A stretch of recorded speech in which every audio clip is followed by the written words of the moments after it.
Mais um episódio do meu podcast, meu lacaniano favorito, um podcast para falar sobre as minhas histórias histéricas, os perrengues clínicos e outras coisas que dizem respeito à minha pessoalidade. No último episódio nós falamos sobre o corpo, que é um tema que me atravessa em psicanálise já há muito tempo. E eu deixei uma deixa, inclusive no final do episódio, para nós falarmos sobre o corpo do analista.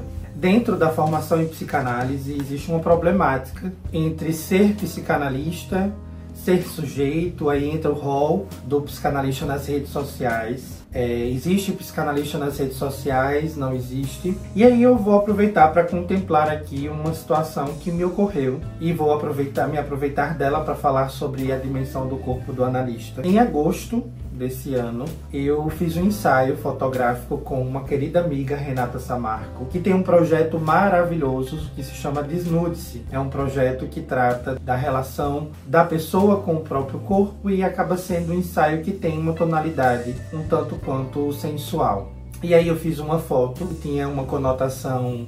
A conjuntura da foto, ela tinha um quadro. No quadro havia uma frase do Lacan: a relação sexual não existe, e eu estava com pouca roupa na parte de trás. E aí eu publiquei no meu Instagram de trabalho na intenção de fazer jus à forma como eu vejo a psicanálise. Que não é uma psicanálise desconstruída, mas é uma psicanálise que tem a ver com o meu tema de pesquisa, que é o corpo. E aí isso girou, isso viralizou na comunidade psicanalítica como um problema.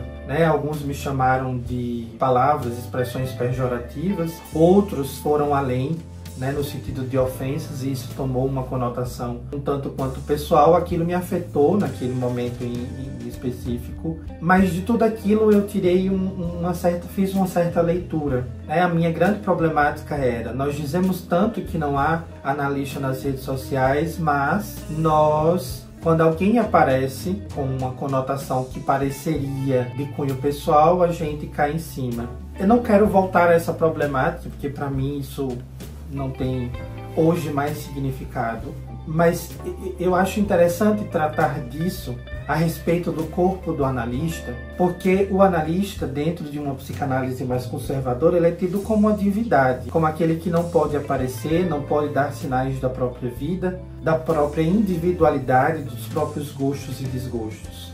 O fato de estar aqui falando das minhas questões pessoais, entrelaçando com uma interface da psicanálise, é um risco que eu corro de ser cancelado novamente, porque eu trago aqui elementos que são meus e coloco algo do que é meu no meu fazer psicanalítico. Então, até que ponto o analista ele é de fato esse anjo ao qual nós atribuímos um lugar, um saber e um suposto saber de que esse vai ser e está à altura das nossas exigências? Qual é o tipo de analista, qual é o tipo de psicanálise que nós queremos quando nós idealizamos uma? E aí eu tive uma perda significativa, teve desconvites e outros tantos detalhes que disseram respeito a esse lugar do analista que foi rechaçado porque trouxe algo de si para aquele contexto em específico. E aí foi quando eu entendi que, na verdade, as pessoas elas querem ver o que elas idealizam a seu respeito. Então, o analista ideal, como aquele analista que pouco aparece, mas esse também não é o analista ideal. É o analista ideal como aquele que mostra rotina, mas esse ainda não é o analista ideal. E, na verdade, qual é o analista ideal? Ou qual é o corpo ideal do analista? Talvez é aquele que não existe. Que o analista ideal, o analista que agrada a todos, é o analista que não existe na realidade. Um analista que está no campo da fantasia daqueles que criam e que constituem, que constroem para si o ideal de psicanálise que não é possível de existir enquanto tal. E aqui não tem a ver de querer fazer que os outros engulam de goela abaixo a minha forma de ver a psicanálise, ou aquilo que eu coloquei enquanto proposta de como eu vejo o meu trabalho e afins. Não tem a ver com querer que isso seja aceito, mas tem a ver com querer problematizar, colocar a psicanálise em jogo e problematizá-la ao ponto de entender que o analista que nós queremos para nós é exatamente o analista que não existe, porque o ideal não existe nem para nós, quanto mais para o outro tentar correspondê-lo.